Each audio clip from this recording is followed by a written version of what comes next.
c'est pas qu'on donne la parole aux autres, c'est que nous sommes un moyen, on est un autre parleur. Mais ces gens ont une parole, le problème c'est qu'on n'écoute pas. On ne regarde pas vraiment. C'est fatigant. Je suis militante parce que j'ai pas le choix en fait, sinon je me fais écraser tout simplement, tu vois. Moi, le monde, il m'écorche. Et en fait, si je suis pas enrobée de poésie, je survis pas. C'est très important pour les personnes trans d'avoir de l'autonomie par rapport à leur transition. Mais là où je trouve que ça aide, en fait, c'est de se rassembler avec d'autres gens. Les discours, ils peuvent être pluriels et que les opinions, les histoires, c'est aussi nous en fait qui les révélons et qui les définissons.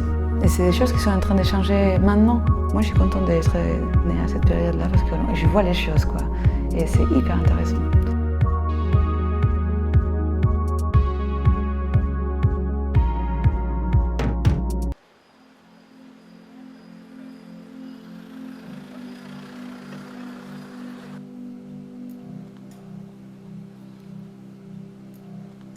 Avant, j'étais journaliste. J'étais spécialisée dans la santé sexuelle et reproductive. C'est des thèmes qui m'ont toujours intéressée. Même politiquement, en tant que militante féministe, les droits reproductifs, c'est quelque chose qui m'intéressait beaucoup. Et j'ai toujours gravité autour de ces sujets dans ma vie. Il y a 1 an ou 2, j'ai lu un livre qui s'appelle Donner naissance de Alana Apfel. Qui parle du mouvement pour la justice reproductive et du rôle des doulas et des sages-femmes dedans. J'avais jamais entendu ce concept de justice reproductive et j'ai trouvé ça révolutionnaire.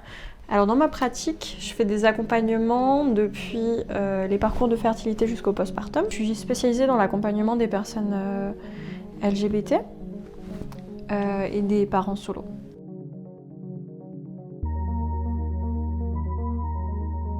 Alors j'ai vu une publication où, t'es pas obligée de répondre à cette question mais je voudrais, où t'as partagé l'histoire de ta maman sur Insta. Est-ce qu'elle t'inspire dans ta pratique de doula ? En fait, c'est marrant parce que le bouquin dont je te parlais tout à l'heure, à la fin, elle dit « Est-ce que toi, t'as demandé à ta mère ton récit de naissance ?» Et du coup, j'en ai parlé avec ma maman. J'étais trop contente d'apprendre comment j'étais née et j'ai appris que j'étais née dans la violence. Et ça m'a halluciné. Et puis surtout, ça m'a halluciné la façon dont elle en parlait, en riant, en disant moi, ce qui était important, c'est que t'ailles bien et tout. Et je disais mais maman, tu sais que c'est pas normal ce qui s'est passé, que c'est violent ce qui s'est arrivé et tout. Et elle était là non, c'est. J'étais juste contente que t'ailles bien. Et on en a discuté plusieurs fois, etc. Et elle a un peu changé de perspective. Sur la situation et sur ce qui s'est passé après, sa descente d'organes, etc. Et elle a posé les mots d'accouchement traumatique du coup dessus. En fait, elle avait peur que ça veut dire qu'elle m'aimait pas. Et j'en discutais avec une amie avec qui j'ai un projet sur justement la naissance et qui parle, qui fait un travail incroyable sur les traumas intergénérationnels et sur la justice reproductive. Et je racontais ma mère qui marchait la nuit en pleurant, avec moi dans les bras, elle pensait que j'allais mourir dans l'hôpital, et puis elle trouvait personne pour l'aider. Et elle m'a dit « mais tu m'étonnes que tu veuilles faire ce travail quand t'as vécu un truc comme ça. » On se souvient de trucs à partir de 2 ans, mais c'est vrai que toute cette douleur et toute cette peur, je l'ai ressentie aussi. Et quand j'en parlais avec ma maman, je disais « mais en fait, ce truc, c'est pas un truc que t'as vécu à cause de moi, c'est un truc qu'on a vécu ensemble. » Je me place vraiment dans une position qui est contre les violences obstétricales. Donc c'est très important pour moi d'apprendre aux gens à se défendre face aux violences obstétricales et surtout faire valoir leur choix, ralentir les processus hospitaliers, les protocoles, les choses qui sont faites automatiquement où les soignants réfléchissent même plus, pouvoir les questionner, savoir pourquoi on fait ça à leur corps, quels sont les bénéfices de faire ça et est-ce que c'est vraiment utile ou est-ce que c'est fait parce que c'est une habitude, un protocole, est-ce que c'est fait juste pour accélérer le processus, est-ce qu'on a besoin d'accélérer le processus? Ça, c'est des questions qui sont hyper importantes de se poser. En milieu hospitalier, on laisse vraiment très peu l'opportunité aux gens de poser ces questions. Et moi, ma question de départ, c'était vraiment celle de savoir, mais finalement, pourquoi est-ce qu'on va voir un ou une gynéco? D'où est-ce que ça vient, cette injonction sociale, enfin moi je le vivais comme ça, à consulter un ou une gynéco quand on est une femme. D'où est-ce que ça vient? Pourquoi est-ce que c'est genré? Comment ça s'est développé? Et donc, je nommais pas encore à ce moment-là cette injonction, la norme gynécologique. C'est venu vraiment en fin de travail où je me suis dit, ah oui, en fait, c'est une norme sociale et c'est ça vraiment ma problématique et on va la nommer norme gynécologique. Au départ, c'était juste un questionnement. Je pense que s'il y a des tabous autour de la grossesse et de l'accouchement, c'est que, en tant que société, on est très éloigné de notre corporalité. On a très peur de la mort, on a très peur de la douleur, on a très peur de tout ce qui nous renvoie à notre animalité, genre tous les fluides, toute la douleur, tous les cris, et que l'accouchement, c'est le moment où tout ça, tout ce que tu réprimes, ça ressort parce que t'as pas le choix en fait. Tu vis un truc qui est tellement, qui te dépasse que tu reviens à tes instincts primaux. Et c'est hyper impressionnant et c'est hyper intense comme expérience, émotionnellement et tout. Tu ressors de la naissance transformé. Et c'est pour ça aussi qu'on essaye de la cacher et qu'on efface un peu ce moment un peu dégueu où il y a du sang, de la merde, des fluides, tu sais pas ce que c'est et tout, des cris, les mettre sous le tapis et dire c'est bon, tout s'est bien passé, cette personne que l'on considère comme femme est bien rangée, bien belle, etc. Voilà. Merci pour ton bouquin, j'ai adoré le lire, il y a plein de choses intéressantes. Une chose qui m'a particulièrement marquée, c'est comment qui n'est pas trop développée dans le livre, mais c'est comment tu expliques que la norme gynécologique, elle se construit en parallèle d'un postulat d'hétérosexualité. Et du coup, je trouve que ça montre aussi en quoi les personnes LGBT sont exclues de cette norme et donc des bienfaits qu'il pourrait y avoir à effectuer des... Tu veux que je parle plus fort? Ok. À effectuer notamment des frottis, des dépistages réguliers, alors que c'est une population qui est autant à risque que les autres. Et du coup, ça montre la nécessité d'une prévention spécifique à ces populations. Je suis là de la queer parce que c'est ma communauté et que je voulais que mes services ils aillent en priorité à ma communauté parce qu'on est des personnes dont les parcours de parentalité ils ont toujours été criminalisés, pathologisés, médicalisés et c'est des besoins d'accompagnement assez spécifiques et puis des connaissances assez spécifiques, par exemple sur la fertilité, la parentalité trans, sur la parentalité lesbienne, sur l'adoption, tous ces trucs-là sont pas des choses qu'on apprend en école de doula. C'est pas le public classique des doulas en France. Ouais. En France, ça va plutôt être des couples hétéros, un peu bobos, classe moyenne, sup, des gens qui ont de l'argent parce qu'un accompagnement doula en France, vu que c'est très peu connu, ça va coûter très cher. Donc tout de suite on va parler, un SMIC pour un accompagnement doula, c'est pas du tout les prix de mes services.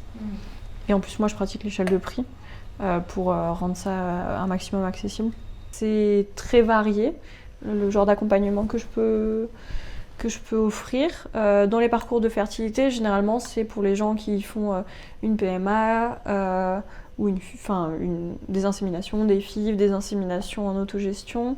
Je peux offrir un petit peu un accompagnement en boost de fertilité parce que j'ai une formation là-dessus. Mais c'est aussi beaucoup d'écoute parce que les parcours de fertilité, particulièrement les parcours médicalisés, c'est hyper drainant émotionnellement et du coup souvent les gens ils ont besoin de débrief et ils savent pas trop à qui faire. J'accompagne aussi les avortements. Je peux aussi être là pendant l'accouchement, donc pareil pour aider à gérer la douleur, aider à gérer les émotions qui arrivent à la surface. Et du coup je fais des accompagnements aussi dans le postpartum.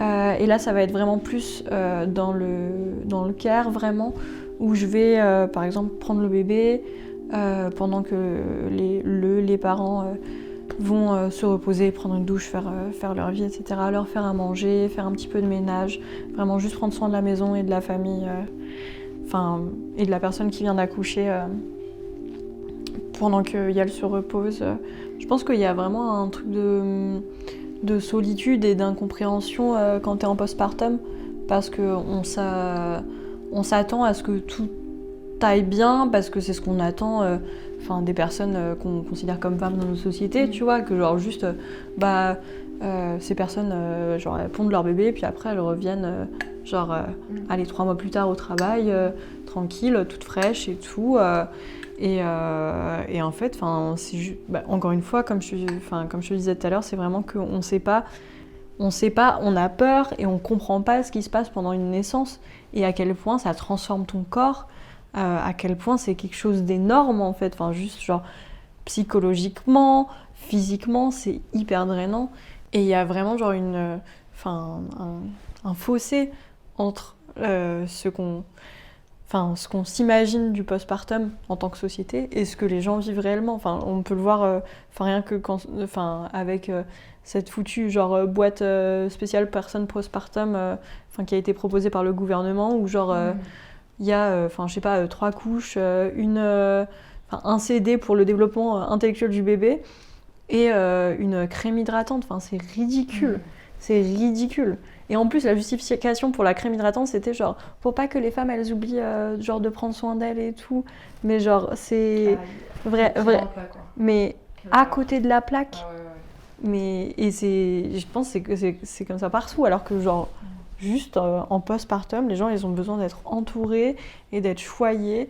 Et juste, leur seule mission, c'est de s'occuper de leur bébé, quoi. Et ça, je pense qu'on l'a oublié quelque part dans notre histoire. Donner naissance, c'est courir un marathon, et c'est perdre 2 litres de sang, et c'est avoir une plaie de la taille d'une assiette dans le bide, et t'as juste besoin de repos après ces moments-là. Et souvent, on ne respecte pas du tout ses besoins en postpartum. Et je pense que c'est très important aussi d'avoir quelqu'un, que ce soit une doula ou une personne proche ou même des potes qui se rassemblent autour de toi pendant cette période, mais juste vraiment avoir du soutien pour protéger ton sommeil et protéger ton repos, quoi. Quand j'entends des récits de violence obstétricale, vraiment ça me saisit aux tripes, j'ai envie de pleurer alors que je peux entendre beaucoup de choses et ça me remue pas autant, mais la violence obstétricale, c'est vraiment un truc qui me fout en PLS, quoi. Et c'est pour ça aussi que je suis à fond dans les luttes contre ça, parce que je trouve ça tellement important et c'est tellement pas dit et c'est tellement de souffrance. Et en fait, c'est tellement de gens qui vivent ça et qui encaissent et qui continuent parce qu'elles se pensent seules et elles trouvent ça normal, tu vois. Et du coup, il y a vraiment ce truc de c'est pas normal que je ressente ces émotions alors que c'est censé être un événement heureux. Et je trouve ça tellement beau et fort et dur en même temps. Toute la parole qui se libère sur le sujet et tout, tous les gens qui commencent à en parler. Je pense vraiment qu'il se passe quelque chose en ce moment qui va changer beaucoup de choses. Et je pense que les doulas, elles ont leur rôle à jouer dedans aussi.